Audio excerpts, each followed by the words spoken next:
അല്ലാഹുവേ ബല്ലിഗ്നാ റമളാൻ, ഞങ്ങളിലേക്ക് നീ റമളാനിനെ സമാഗതമാക്കി തരണം അല്ലാ. റജബിലും ശഅബാനിലും ബറക്കത്ത് ചൊരിഞ്ഞു നൽകണം അല്ലാ. ബാരിക് ലനാ ഫീ റജബിൻ വ ശഅബാൻ വബല്ലിഗ്നാ റമളാൻ. ഈ ശഅബാനങ്ങളുടെ അവസാനത്തെ ശഅബാനാക്കല്ലേ അല്ലാ. പരിശുദ്ധ റമളാനിന്റെ പ്രത്യേകത എന്ന് പറയുന്നത് ശഹ്റു റമളാനല്ലദീ ഉൻസില ഫീഹിൽ ഖുർആൻ. പരിശുദ്ധ റമളാൻ മാസത്തിലാണ് അല്ലാഹു സുബ്ഹാനഹു വ തആല അവന്റെ ഖദീമായ കലാമായ ഖുർആനിനെ ഈ ലോകത്തേക്ക് അവതരിപ്പിക്കുന്നത്. അതുമാത്രമാണോ ആ ഖുർആനിന്റെ പ്രത്യേകത എന്താണ് പറഞ്ഞത്? ഹുദൽ ലിന്നാസി വ ബയ്യിനാതിൻ മിനൽ ഹുദാ, മനുഷ്യരെ സന്മാർഗത്തിലേക്ക് നയിക്കുന്നതിന് വേണ്ടിയാണ്. ഇരുളുമൂടിയ മനുഷ്യന്റെ ജീവിതത്തെ വെളിച്ചത്തിലേക്ക് കൊണ്ടുവരുന്നതിന് വേണ്ടിയാണ് അല്ലാഹു സുബ്ഹാനഹു വ തആല ഖുർആനിനെ ഈ ലോകത്തേക്ക് അവതരിപ്പിച്ചത്. ചരിത്രങ്ങൾ സാക്ഷിയാണല്ലോ. ഇരുളിന്റെ ലോകത്ത് ജീവിച്ച ഉമർ ഇബ്നുൽ ഖത്താബ് തങ്ങൾ അടക്കമുള്ള എത്രയെത്ര മനുഷ്യരാണ് പരിശുദ്ധ ഖുർആനിന്റെ വചനങ്ങൾ കേട്ടുകൊണ്ട് തെളിമയുടെ ലോകത്തേക്ക് വന്നിട്ടുള്ളത്. അതുകൊണ്ട് തന്നെ ഖുർആനിലൂടെ മനുഷ്യർക്ക് അല്ലാഹു സന്മാർഗം നൽകുന്നുണ്ട്. ആ ഒരൊറ്റ കാരണം കൊണ്ട് തന്നെ റമളാനിന്റെ പോരിശ മനസ്സിലാകും. ഖുർആൻ എന്ന് പറഞ്ഞാൽ അത് അല്ലാഹുവിന്റെ കലാമാണ്. അള്ളാഹുവിന്റെ കലാം എന്ന് പറഞ്ഞാൽ അള്ളാഹുവിന്റെ സംസാരമാണ്. ആ സംസാരത്തിന് തുടക്കമുണ്ടോ? ഇല്ല, അത് ഖദീമാണ്. അങ്ങനെ അത്രയും പ്രധാനപ്പെട്ട അള്ളാഹുവിന്റെ സംസാരത്തെ ഇറക്കാൻ അല്ലാഹു സുബ്ഹാനഹു വ തആല തീരുമാനിച്ച മാസമാണല്ലോ പരിശുദ്ധമായ റമളാൻ. എന്ന് മാത്രമല്ല കേട്ടോ, ആ റമളാനിന്റെ പ്രത്യേകതകളിൽ പറയുന്നുണ്ടല്ലോ, തഫ്സീർ ഇബ്നു കസീറിൽ ഉദ്ധരിക്കുന്നുണ്ട്, ആ പരിശുദ്ധമായ റമളാനിലാണ് ഉൻസിലത്തു സുഹ്ഫു ഇബ്രാഹീമ ഫീ അവ്വലി ലൈലത്തിൻ മിൻ റമളാൻ. റമളാനിന്റെ ആദ്യ രാത്രിയിലാണ് മഹാനായ ഇബ്രാഹിം നബി അലൈഹിസ്സലാത്തു വസ്സലാമിന് ഏടുകൾ നൽകിയത്. അതുപോലെ തൗറാത്ത് അവതരിപ്പിക്കുന്നത് പരിശുദ്ധമായ റമളാനിലാണ്. അതുപോലെ തന്നെ ഇൻജീൽ അവതരിപ്പിക്കുന്നത് റമളാൻ 13-നാണ് ഇൻജീൽ എന്ന ഗ്രന്ഥം ഈ ലോകത്തേക്ക് അല്ലാഹു തആല ഇറക്കുന്നത്. അതുപോലെ അല്ലാഹു സുബ്ഹാനഹു വ തആല സബൂർ എന്ന ഗ്രന്ഥത്തെ ഈ ലോകത്തേക്ക് പറഞ്ഞയക്കുന്ന ഒരു പരിശുദ്ധ റമളാനിലാണ്. എന്ന് വെച്ചാൽ അള്ളാഹുവിന്റെ കലാമായ അള്ളാഹുവിന്റെ സംസാരങ്ങളായ എല്ലാ ഗ്രന്ഥങ്ങളെയും, ഖുർആൻ അടക്കമുള്ള എല്ലാ ഗ്രന്ഥങ്ങളെയും ഈ ലോകത്തേക്ക് അല്ലാഹു സുബ്ഹാനഹു വ തആല പറഞ്ഞു വിട്ട മാസമാണ് റമളാൻ. അത് അല്ലാഹു റമളാനിനെ ആദരിച്ചതിന്റെ ഭാഗമാണ്. അല്ലാഹു റമളാനിനെ പരിഗണിച്ചതിന്റെ ഭാഗമാണ്. ആ ആദരവും ആ പരിഗണനയും എത്രമാത്രം നമ്മുടെ ജീവിതത്തിലുണ്ടോ അതിനനുസരിച്ചുകൊണ്ട് നമ്മൾ വിജയികളാണ്. അല്ലാഹു ആദരിച്ചതിനെ നമ്മൾ ആദരിക്കാതിരിക്കാൻ പറ്റില്ല. അല്ലാഹു ബഹുമാനിച്ചതിനെ നമ്മൾ ബഹുമാനിക്കാതിരിക്കാൻ പറ്റില്ല. ഞാൻ നിങ്ങൾക്ക് ചെറിയ ഒരു കാര്യം ഓർമ്മപ്പെടുത്തുകയാണ്. അതേ മജൂസിയായ ഒരു മനുഷ്യന്റെ ചരിത്രം പറയുന്നുണ്ട്. അതേ മജൂസി എന്നൊരു മജൂസിയായ മനുഷ്യനുണ്ടല്ലോ. മജൂസി എന്ന് പറഞ്ഞാൽ തീനെ ആരാധിക്കുന്ന മനുഷ്യരാണ്. ഇന്നുമുണ്ട് ലോകത്തിന്റെ വ്യത്യസ്ത ഭാഗങ്ങളിൽ തീനെ ദൈവമായി കണ്ട് ആരാധിക്കുന്നവരുണ്ട്. അങ്ങനെ മജൂസിയായ ഒരു മനുഷ്യൻ പരിശുദ്ധമായ റമളാൻ മാസത്തിലെ മനുഷ്യന്റെ പ്രിയപ്പെട്ട മകൻ റമളാനിന്റെ പകലിൽ ഇരുന്നു കൊണ്ട് ഭക്ഷണം കഴിക്കുകയാണ്. ഈ ഭക്ഷണം ഇങ്ങനെ കഴിക്കുന്നത് എവിടെയാണ്? ബിഹളറത്തുൽ മുസ്ലിമീൻ, മുസ്ലിമീങ്ങളുടെ സാന്നിധ്യത്തിൽ വെച്ചുകൊണ്ടാണ് ഭക്ഷണം കഴിക്കുന്നത്. ആ വാർത്ത ഈ മനുഷ്യൻ അറിഞ്ഞപ്പോൾ ഫളറബഹു, ആ കുഞ്ഞിനെ ഈ മനുഷ്യൻ അടിക്കുകയാണ്.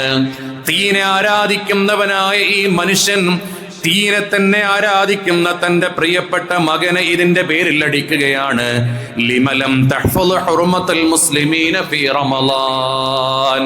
എന്നിട്ട് ആ മകനോട് ചോദിക്കുകയാണ്, എല്ലാ വിശ്വാസികളും നോമ്പനുഷ്ഠിക്കുന്ന ഈ പരിശുദ്ധമായ മാസത്തിൽ ആ മുഅ്മിനീങ്ങളെ പരിഗണിക്കാതെ ആദരിക്കാതെ എന്തിനാണ് മോനെ നീ ഭക്ഷണം കഴിച്ചത് എന്ന് ചോദിച്ചുകൊണ്ടാണ് ഈ മകനെ ആ പ്രിയപ്പെട്ട ഉപ്പ അടിക്കുന്നത് കേട്ടോ.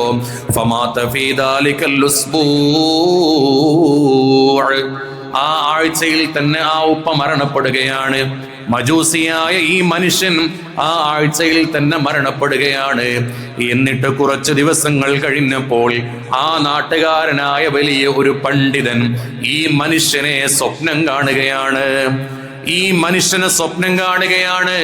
അങ്ങനെ സ്വപ്നം കാണുന്ന സമയത്ത് ഈ മനുഷ്യൻ എവിടെയാണെന്നറിയുമോ? ഈ മനുഷ്യൻ സ്വർഗത്തിൽ ഇങ്ങനെ പാറി പാറി നടക്കുകയാണ്. ഇത് കണ്ട മാത്രേ ആ പണ്ഡിതനായ മനുഷ്യൻ അത്ഭുതം വരികയാണ്. ആ മനുഷ്യൻ ചോദിക്കുകയാണ്, അലസ്ത കുന്ത മജൂസിയ, നിങ്ങളൊരു മജൂസിയായ മനുഷ്യനായിരുന്നില്ലയോ? നിങ്ങൾ ജീവിതകാലത്ത് ഒരു പ്രാവശ്യം പോലും സുജൂദ് ചെയ്യാതെ, നോമ്പനുഷ്ഠിക്കാതെ, നിസ്കരിക്കാതെ നിങ്ങൾ തീയനെ ആരാധിച്ചുകൊണ്ട് നടന്ന മനുഷ്യനല്ലയോ? അങ്ങനെയുള്ള നിങ്ങൾ എങ്ങനെയാണ് സ്വർഗത്തിലേക്ക് എത്തിയത്? ആ സമയത്ത് ഈ മനുഷ്യന്റെ മറുപടിയാണ്, ബലാ, ഞാൻ മജൂസി തന്നെയാണ്. ഞാൻ ജീവിതകാലത്ത് അള്ളാഹുവിന് സുജൂദ് ചെയ്യാത്ത മനുഷ്യൻ തന്നെയാണ്. വലാകിൻ ലമ്മാ ഹളറതു വഫാതി, പിടറുന്ന സമയമായ എന്റെ മരണത്തിന്റെ സമയം നിന്നിലേക്ക് അടുത്തപ്പോൾ അദ്റകനി അല്ലാഹു ബിൽ ഇസ്ലാം, എന്റെ നാവിലേക്ക് തക്ബീർ വന്നേ, എന്റെ നാവിലേക്ക് കലിമത്ത് തൗഹീദ് വന്നേ. മരണത്തിന്റെ സമയത്ത് ലാ ഇലാഹ ഇല്ലല്ലാഹ് ചൊല്ലിക്കൊണ്ടാണ് ഞാൻ ഈ ലോകത്ത് നിന്ന് വിട പറഞ്ഞത്. എന്താണ് ലാ ഇലാഹ ഇല്ലല്ലാഹ് ചൊല്ലാനുള്ള കാര്യം എന്നറിയോ? ലിഇഹ്തിറാമി ശഹ്റ റമളാൻ, റമളാനിനെ ആദരിച്ചത് കൊണ്ടാണ്, റമളാനിനെ ബഹുമാനിച്ചത് കൊണ്ടാണ്. എന്റെ പ്രിയപ്പെട്ട മകൻ റമളാനിന്റെ പകലിൽ ഭക്ഷണം കഴിച്ചപ്പോൾ അവന് ഞാൻ നൽകിയ ഒരു അടി, ആ അടിയുടെ കാരണം കൊണ്ടാണ് ഞാൻ ഇന്ന് സ്വർഗത്തിൽ പാറിക്കളിക്കുന്നത്. അല്ലാ അല്ലാ, റമളാനിനെ ആദരിച്ചപ്പോൾ അല്ലാഹു നൽകിയ പരിഗണനയാണ്. അതുകൊണ്ട് എന്റെ ശബ്ദം കേൾക്കുന്ന പ്രിയപ്പെട്ട മുഅ്മിനീങ്ങളോട് സ്നേഹത്തോടുകൂടെ ഞാൻ ഓർമ്മപ്പെടുത്താൻ ഉദ്ദേശിക്കുകയാണ്, ഈ റമളാൻ നമുക്ക് പരിഗണിക്കാനുള്ളതാണ്. റമളാനിനെ പരിഗണിക്കേണ്ടത് വ്യത്യസ്തമായ രൂപങ്ങളിലാണ്. നമ്മളിൽ ചില ആളുകൾക്ക് ഭക്ഷണം കഴിക്കാതിരിക്കാൻ കഴിഞ്ഞേക്കാം. എന്നാൽ ചില ആളുകൾ മരുന്ന് കുടിക്കുന്നവരുണ്ടാകും. അസുഖം കാരണം നോമ്പിന് ഉദറുള്ള ആളുകൾ ഉണ്ടാകും. അല്ലാഹു സലാമത്ത് നൽകട്ടെ. ചില ആളുകൾക്ക് റമളാനിൽ നോമ്പനുഷ്ഠിക്കാൻ ബുദ്ധിമുട്ടുണ്ടാകും. നിങ്ങൾ ആലോചിച്ചു നോക്ക്, റമളാൻ മാസത്തിൽ നോമ്പുള്ള ഒരു മനുഷ്യനും നോമ്പില്ലാത്തൊരു മനുഷ്യനും നിർബന്ധമായൊരു കാര്യമുണ്ട്. എന്താണത്? ഇംസാക്കാണ്. നോമ്പുള്ള മനുഷ്യനും നോമ്പില്ലാത്ത മനുഷ്യനും പരിശുദ്ധ റമളാനിൽ നിർബന്ധമായ കാര്യമാണ് ഇംസാക്ക്. എന്താണ് ഇംസാക്ക് എന്നതിന്റെ അർത്ഥം? നോമ്പ് മുറിയുന്ന കാര്യങ്ങളെ തൊട്ട് മാറി നിൽക്കുക എന്നതാണ് അതിന്റെ അർത്ഥം. എങ്ങനെയാണ് നോമ്പില്ലാത്ത ഒരാൾ നോമ്പ് മുറിയുന്ന കാര്യങ്ങളെ തൊട്ട് മാറി നിൽക്കുന്നത്? അതിന്റെ ആവശ്യം എന്താണ്? ഞാൻ ഓർമ്മപ്പെടുത്തുന്നത്, നോമ്പുള്ളൊരു മനുഷ്യൻ നോമ്പ് മുറിയുന്ന എല്ലാ കാര്യങ്ങളെ തൊട്ടും മാറി നിൽക്കണം. എന്തൊക്കെയാണെന്ന് നമുക്കറിയാവുന്നതാണ്.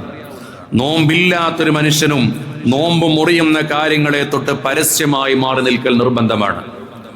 നോമ്പ് നോൽക്കാൻ കഴിയുന്നില്ല എന്ന് കരുതി വീട്ടിൽ മക്കളുടെ സാന്നിധ്യത്തിൽ ഇരുന്നുകൊണ്ട് ഭക്ഷണം കഴിക്കാൻ പാടില്ല. ജോലിയും മറ്റു തിരക്കും കാരണം ചില ആളുകൾ, അത് നോമ്പിന്റെ ഉദറാണോ അല്ലേ എന്ന് വേറെ വിഷയം, എങ്ങാനും ആ കാരണം കൊണ്ട് നോമ്പെടുക്കുന്നില്ലെങ്കിൽ പരസ്യമായിരുന്ന് വെള്ളം കുടിക്കുക, പരസ്യമായിരുന്ന് ഭക്ഷണം കഴിക്കുക, അങ്ങനത്തെ ഒരു കാര്യവും നമ്മൾ ചെയ്യാൻ പാടില്ല. അതാണ് ഇംസാക്ക് എന്ന് പറയുന്നത്. അതുകൊണ്ട് വീട്ടിൽ ഹൈലുള്ള സ്ത്രീകളായിക്കോട്ടെ, പീരീഡ്സ് ഉള്ള സ്ത്രീകളായിക്കോട്ടെ, നോമ്പിന്റെ ഹുർമത്തിനെ പരിഗണിക്കണം. പ്രായം ചെന്നവരായിക്കോട്ടെ അല്ലാത്തവരായിക്കോട്ടെ, നോമ്പിനെ പരിഗണിക്കണം. നോമ്പിനെ പരിഗണിച്ചില്ലെങ്കിൽ വലിയ ശിക്ഷയുണ്ട്. ഇന്ന് സമയമില്ലാത്തത് കൊണ്ട് ഞാൻ അതിലേക്ക് കടക്കുന്നില്ല. അല്ലാഹു തആല കാത്ത് രക്ഷിക്കുമാറാകട്ടെ. അതുകൊണ്ട് പരിശുദ്ധ റമളാൻ നമ്മിലേക്ക് വരുന്നു. നമ്മൾ അടിമുടി മാറേണ്ടതുണ്ട്. റമളാൻ എന്ന് പറയുന്നത് നമ്മിലേക്ക് കടന്നു വരുന്ന സമയത്ത് എങ്ങനെയാണ് നമ്മൾ റമളാനിനെ ട്രീറ്റ് ചെയ്യേണ്ടത്? അതുകൂടി പറഞ്ഞുകൊണ്ട് ഞാൻ അവസാനിപ്പിക്കുകയാണ്. മൻ സാമ റമളാന ഈമാനം വഹ്തിസാബാ,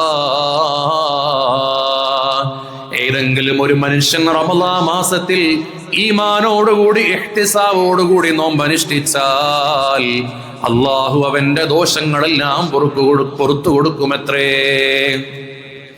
ഇവിടെ നമ്മൾ പഠിക്കേണ്ട ഒരു വിഷയമുണ്ട്. ഈമാൻ എന്ന് പറഞ്ഞാൽ അള്ളാഹുവിൽ നിന്നുള്ള പ്രതിഫലം ആഗ്രഹിച്ചുകൊണ്ട്, അള്ളാഹുവിൽ വിശ്വസിച്ചുകൊണ്ട് നമ്മൾ നോമ്പനുഷ്ഠിക്കുക എന്നുള്ളതാണ്. ഇഹ്തിസാബൻ എന്നതിന് വ്യത്യസ്തങ്ങളായ അർത്ഥങ്ങളുണ്ട്. അതിൽപ്പെട്ട ഒരർത്ഥമാണ് റമളാൻ മാസത്തിൽ നോമ്പ് നോൽക്കേണ്ടത് എങ്ങനെയാണ്? അള്ളാഹുവിൽ നിന്നുള്ള തൃപ്തി പ്രതീക്ഷിച്ചുകൊണ്ടാണ്. എന്നാൽ ഇഹ്തിസാബൻ എന്നതിന് മറ്റൊരർത്ഥം വെക്കുന്നുണ്ട്. ത്വയ്യിബതൻ നഫ്സുഹു ബിദാലിക ഗൈറ കാരിഹിൻ ലഹു. സ്നേഹത്തോടുകൂടെയാണ് നമ്മൾ റമളാനിനെ സ്വീകരിക്കേണ്ടത്. ആനന്ദത്തോടുകൂടെയാണ് നമ്മൾ റമളാനിനെ സ്വീകരിക്കേണ്ടത്. അല്ലാഹ്, ഒരു റമളാന് കൂടി നീ എനിക്ക് തന്നുവല്ലോ, അൽഹംദുലില്ലാഹ്. ഈ റമളാനിൽ ഞാൻ നോമ്പനുഷ്ഠിക്കുന്നത് നിനക്ക് വേണ്ടിയാണ്. ഞാൻ തറാവീഹ് നിസ്കരിക്കുന്നത് നിനക്ക് വേണ്ടിയാണ്. ശക്തമായ ചൂടാണ്, എനിക്കത് പ്രശ്നമല്ല. ശക്തമായ ചൂടാണ്, എനിക്കത് പ്രശ്നമല്ല. മണിക്കൂറുകളോളം നിന്നുകൊണ്ടാണ് നിസ്കരിക്കുന്നത്, എനിക്കത് പ്രശ്നമല്ല. ഒരു മടിയുമില്ലാതെ, ഒരു വെറുപ്പുമില്ലാതെ റമളാൻ എന്നിലേക്ക് വന്നത് എനിക്ക് രക്ഷപ്പെടാനുള്ള മാർഗമാണല്ലോ എന്ന് ചിന്തിച്ചുകൊണ്ട് നോമ്പനുഷ്ഠിക്കുന്ന മനുഷ്യനും, എന്ന് ചിന്തിച്ചുകൊണ്ട് തറാവീഹ് നിസ്കരിക്കുന്ന മനുഷ്യനും, എന്ന് ചിന്തിച്ചുകൊണ്ട് റമളാനിന്റെ രാപ്പകലുകളെ ഹയാത്താക്കുന്ന മനുഷ്യനും, ഓ എന്റെ പ്രിയപ്പെട്ട മുഅ്മിനീങ്ങളെ, റമളാൻ എന്ന് പറയുന്നത് നമ്മിലേക്ക് വരുന്ന അതിഥിയാണ്. ആ അതിഥിയെ നമ്മൾ സ്വീകരിക്കേണ്ടത് സന്തോഷത്തോടുകൂടെയാണ്. അള്ളാഹുവിന്റെ റഹ്മത്തിന്റെ കവാടങ്ങൾ തുറക്കുന്ന ദിവസങ്ങളാണല്ലോ. ആ ദിവസങ്ങൾ നമ്മൾ സ്വീകരിക്കേണ്ടത് ആനന്ദത്തോടെയാണ്, സന്തോഷത്തോടുകൂടെയാണ്. അള്ളാഹു തൗഫീഖ് നൽകുമാറാകട്ടെ. ഈ റമളാനിനെ കുറിച്ച് പറയുന്ന ചരിത്രങ്ങളിൽ ഹബീബായ റസൂലുള്ളാഹി സ്വല്ലല്ലാഹു അലൈഹി വസല്ലമ തങ്ങളുടെ അധ്യാപനങ്ങളിൽ കാണാമല്ലോ. റമളാനിന്റെ പ്രത്യേകത വിശദീകരിക്കുന്നിടങ്ങളിൽ കാണാം. റമളാൻ മാസമായി കഴിഞ്ഞാൽ ശൈത്വാനെ പിടിച്ചു കെട്ടുകയാണ്. സ്വർഗത്തിന്റെ കവാടങ്ങൾ തുറക്കുകയാണ്. റഹ്മത്തിന്റെ മലക്കുകൾ ഭൂമി ലോകത്തേക്ക് ഇറങ്ങി വരികയാണ്.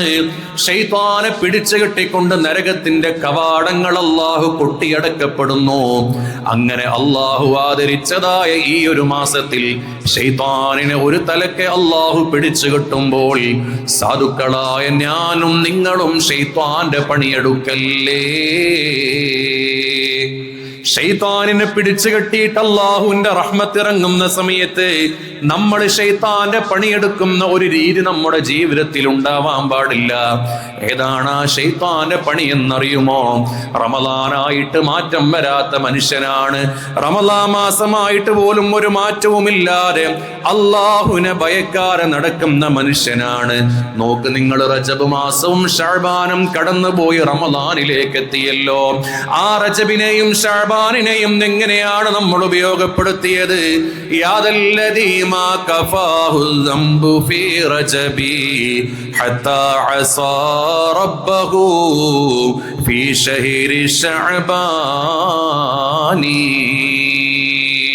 പരിശുദ്ധമായ റജബും ശഅബാനും നമ്മിലേക്ക് വന്നപ്പോൾ ആ മാസത്തിലും തെറ്റ് ചെയ്തു കൂട്ടിയവരാണ് നമ്മൾ. ആ മാസവും ഹറാമിലേക്ക് വഴുതിപ്പോയവരാണ് നമ്മൾ. ആ മാസത്തെ ആദരിക്കാതെ പരിഗണിക്കാതെ നടന്നുപോയവരാണ് നമ്മൾ. എവിടെയൊക്കെ ഒരു ബറാഅത്തിന്റെ നോമും ഒരു മിഅ്റാജിന്റെ നോമും പറയാനുണ്ട്. അതിനപ്പുറത്തേക്ക് എന്താണ് ആ മാസത്തിൽ നമ്മൾ സമ്പാദിച്ചു വെച്ചത്? അതുകൊണ്ടാണ് മഹത്തുക്കൾ പാടിയത്, അതേ ശഅബാനിലും റജബിലും തെറ്റ് ചെയ്തുകൊണ്ട് മതിവരാത്ത മനുഷ്യ, റമളാനിനെയും നീ തെറ്റുകളിൽ മുഴുകിപ്പിക്കല്ലേ. ലഖദ് അളല്ലക ശഹ്റു സൗമി ബഅദഹുമാ ഫലാ തുസയ്യിറുഹു ഐലൻ ശഹ്റ ഇസ്യാനി. അതേ റജബിനെയും ശഅബാനിനെയും തെറ്റുകൊണ്ട് അലങ്കരിച്ചതുപോലെ റമളാനിനെ അലങ്കരിക്കല്ലേ. റമളാനിന്റെ ആദ്യത്തെ രാവിന് വലിയ പ്രത്യേകതയുണ്ട് കേട്ടോ. റമളാനിന്റെ ആദ്യത്തെ രാവിന് വലിയ പ്രത്യേകതയുണ്ട്. ഇദാ കാന അവ്വലു ലൈലത്തിൻ മിൻ ശഹ്രി റമളാൻ. റമളാനിന്റെ ആദ്യത്തെ രാവായാൽ നളറല്ലാഹു തആല ഇലൈഹിം, അല്ലാഹു സുബ്ഹാനഹു വ തആല ഭൂമിയിലേക്ക് ഒരു നോട്ടം നോക്കാനുണ്ട്. ആ നോട്ടം എന്ന് പറയുന്നത് വല്ലാത്തൊരു നോട്ടമാണ് കേട്ടോ. വമൻ നളറല്ലാഹു ഇലൈഹി ലം യുഅദ്ദിബുഹു അബദാ. ഏതെങ്കിലും ഒരു മനുഷ്യന് റമളാനിൽ അള്ളാഹുവിന്റെ നോട്ടം കിട്ടിയാൽ, റമളാനിന്റെ ആദ്യത്തെ രാവിൽ അള്ളാഹുവിന്റെ നോട്ടം കിട്ടിയാൽ ലം യുഅദ്ദിബുഹു അബദാ, പിന്നീട് ഒരിക്കലും ആ മനുഷ്യനെ അള്ളാഹു ശിക്ഷിക്കൂല. ആ മനുഷ്യന് ഖബറിൽ ശിക്ഷയില്ല. ആ മനുഷ്യന് നരകത്തിന്റെ തീന മനുഷ്യൻ അർഹരല്ല കേട്ടോ. അതുകൊണ്ട് പരിശുദ്ധ റമളാനിന്റെ ആദ്യത്തെ രാവിനെ നന്നായി നന്നായി ഉപയോഗപ്പെടുത്തണേ. ആ രാവെന്ന് പറയുന്നത് സ്വർഗം തുറക്കുന്ന രാവാണ്, നരകത്തെ കൊട്ടിയടക്കപ്പെടുന്ന രാവാണ്, റഹ്മത്തിന്റെ മലക്ക് ഭൂമി ലോകത്തേക്ക് ഇറങ്ങി വരുന്ന രാവാണ്. അതുകൊണ്ട് തന്നെ ആ രാവിലൊരു കാരണവശത്താലും നമ്മൾ ഗഫലത്തിലായി പോവാൻ പാടില്ല കേട്ടോ. ആ രാവിലെ മഗ്രിബ് ജമാഅത്ത് വേണേ, ആ രാവിലെ ഇശാ ജമാഅത്ത് വേണേ, ആ രാവിലെ നമുക്ക് തറാവീഹ് മുഴുവനും ജമാഅത്തായിട്ട് വേണേ, ആ രാവിലെ നമുക്ക് സുബ്ഹ് നിസ്കാരം ജമാഅത്തായിട്ട് വേണേ. വല്ല മനുഷ്യനും ഇശാ നിസ്കാരം ജമാഅത്തായി നിസ്കരിച്ചാൽ അവൻ രാത്രിയുടെ പകുതി മുഴുവൻ നിന്ന് നിസ്കരിച്ചവനെ പോലെയാണെന്ന് റസൂലുള്ളാഹ് സ്വല്ലല്ലാഹു അലൈഹി വസല്ലം. ഏതെങ്കിലും ഒരു മനുഷ്യൻ സുബ്ഹ് നിസ്കാരം ജമാഅത്തായി നിസ്കരിച്ചാൽ അവൻ രാത്രി മുഴുവനും നിസ്കരിച്ചവനെ പോലെയാണെന്ന് റസൂലുള്ളാഹ് സ്വല്ലല്ലാഹു അലൈഹി വസല്ലം തങ്ങൾ പഠിപ്പിക്കുകയാണ്.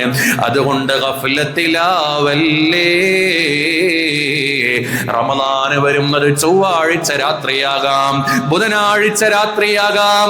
ചൊവ്വാഴ്ച രാത്രിയാണെങ്കിൽ ഷെക്കിന്റെ ദിവസമാണ്, സംശയത്തിന്റെ ദിവസമാണ് എന്ന് കരുതി അന്നത്തെ മഗ്രിബ് ഒഴിവാക്കിക്കൂടാ. യജമാനനായ അള്ളാഹുവിന്റെ റഹ്മത്തിന്റെ നോട്ടം നമുക്ക് ലഭിക്കണ്ടേ? അള്ളാഹുവിന്റെ റഹ്മത്തിന്റെ നോട്ടം നമുക്ക് ലഭിച്ചാൽ സാധുക്കളായ നമുക്ക് പിന്നീട് ശിക്ഷയില്ല കേട്ടോ. അതുകൊണ്ട് റമളാനിനെ സന്തോഷത്തോടുകൂടി സ്വീകരിച്ച് എല്ലാ തറാവീഹും സന്തോഷത്തോടുകൂടി നിസ്കരിച്ച്, തറാവീഹ് സമയം അല്പം നീണ്ടാലും സന്തോഷത്തോടെ നിസ്കരിച്ച്, പകൽ സമയത്ത് നോമ്പ് സന്തോഷത്തോടുകൂടി നോറ്റ്, ഇനി അല്പം വെയിൽ വന്നാലും സന്തോഷത്തോടെ നോമ്പ് നോറ്റ്, എന്താണ് മഗ്രിബാവാത്തത്, എന്താണ് മഗ്രിബാവാത്തത് എന്ന് ആലോചിച്ചുകൊണ്ട് ഈമാനിനെ തട്ടിക്കളഞ്ഞ് സന്തോഷമില്ലാത്ത അവസ്ഥയിലാക്കരുത് കേട്ടോ. അതുകൊണ്ട് ആനന്ദത്തോടുകൂടി റമളാനിനെ സ്വീകരിക്കണേ.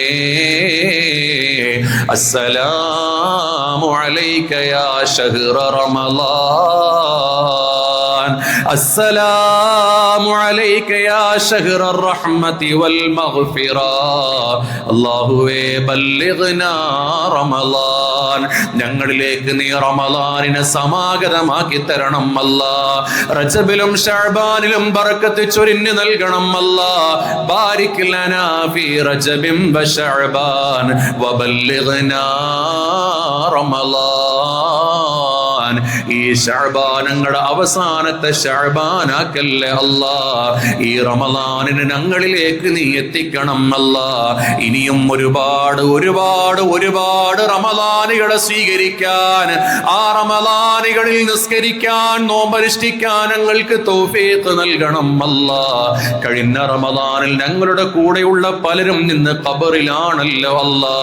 അടുത്ത റമളാനിൽ ഇതുപോലെ ഞങ്ങളുടെ പേര് വായിക്കുന്ന ഒരവസ്ഥ നൽകല്ലേ അല്ലാ. ഒരുപാട് ഒരുപാട് റമളാനുകൾ നൽകണം അല്ലാ.